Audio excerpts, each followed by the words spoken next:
यो धमाधम काम गर्नुपर्छ। मम्मीलाई एउटा दुःख लाग्यो अरे के दुःख लाग्यो मम्मी भनिदिनु त। दिस इज सुपारी खाने सुपारी दिस इज सुपारी। यो सुपारी बिना कामै गर्न जाँगर चल्दैन। अब यो पराल के गर्ने अरे मम्मी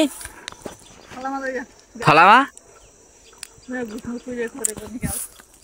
यो हटाएर उ त्यो पराल ल्याउने अरे उ त्यो यो सबै के हटाएर अनि यहाँनेरि अर्को पराल ल्याएर राख्ने अरे कुनै लगाउने अरे नयाँ पराल। यस्तै चल्दैछ।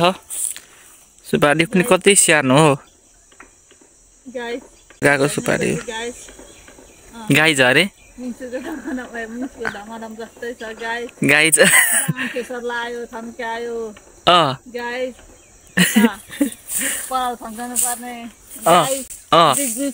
बिग्जी छ धमाधम पुर्छ छैन के गर्नु यस्तै छ समय मुक्तिको धमाधममा गाइस यस्तै छ हेरिदिनु होला।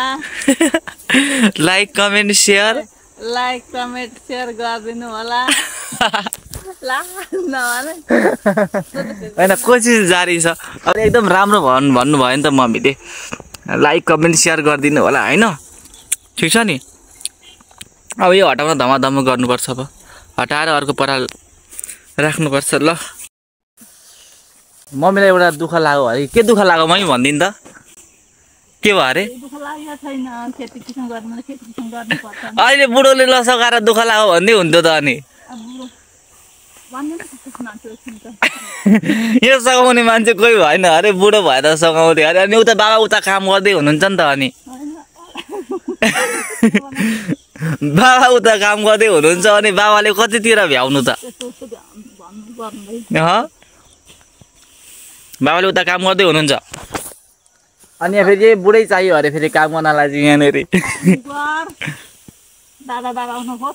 बाबा म गर्दैछु त गर्दैछु म पनि होइन त जान भात पकाउनलाई हावामा यस्तो छ गाइस।